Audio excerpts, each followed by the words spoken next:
for hosting us here tonight.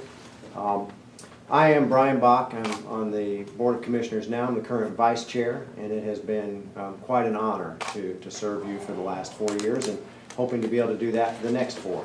I'll give a quick 30-second bio of me for those of you that don't know me. Grew up in Indiana, joined the Navy right after high school, served 10 years on active duty, got out and then went into the reserves as a commissioned intelligence officer, served for another 10 years, and retired from that in 2004. During all that time, I went to work for SunTrust Bank, which is how I got here. And then when I ran for this office, I left the bank, opened up a pizza restaurant, which is what I do now. I have one daughter. She's 30 years old next month, November 5th, actually, and 2 grandsons. So that's kind of a quick bio of me. And like I say, I've enjoyed this job. When we first ran back in 2010, we said we were going to focus on some core issues, and I think we have.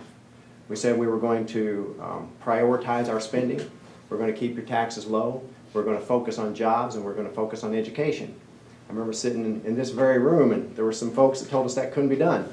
They said, there's no way you're going to spend more on education, you're going to spend more on public safety, and you're not going to raise our taxes. Well, we have. We've done that. We've not raised our taxes, and we've spent more on the issues that we thought were important every year. So that was good, and thanks to a lot of hard work by our teachers, our school board, and many others, our schools are better than they have ever been. Just last night we found out that all 17 of our schools met or exceeded their growth.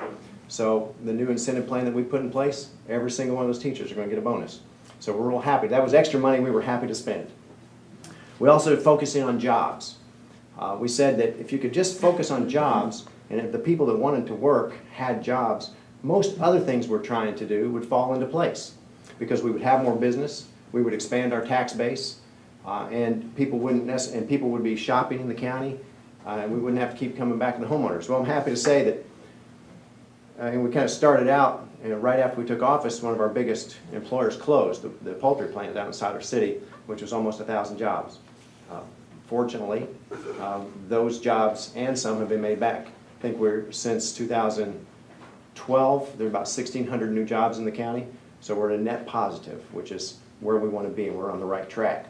We've laid the groundwork for thousands of more jobs with the mega site out in the western part of the county. That is something that has been a lot of work, a collaborative effort between a lot of state agencies, between the town of Siler City and us. There were a lot of decisions that had to be made along the way that folks fought us on, but we were able to get it done.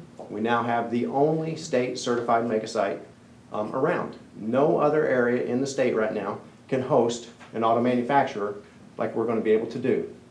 We have lots of folks knocking at our door right now to get that. If we get it, which I fully expect, what we're talking about is within just that one auto manufacturer or assembler, probably 2,000 to 3,000 jobs. The jobs that come with that, and you can just look at South Carolina as an example, probably another 6,000 to 8,000 jobs.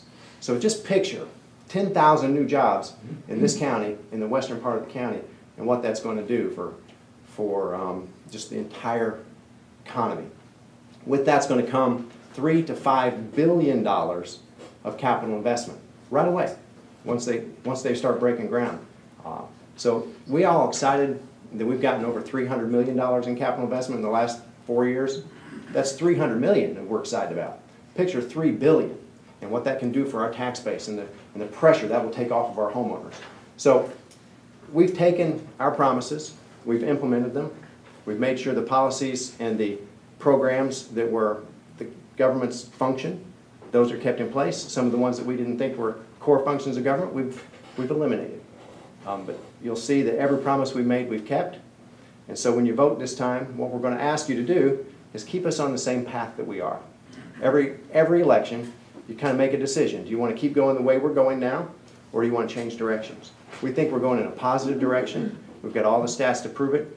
One thing about being an incumbent, it's all online. You can see exactly what we've done. We can't hide, and we're on the right path, and so we would appreciate your vote on November 4th or before. Thank you.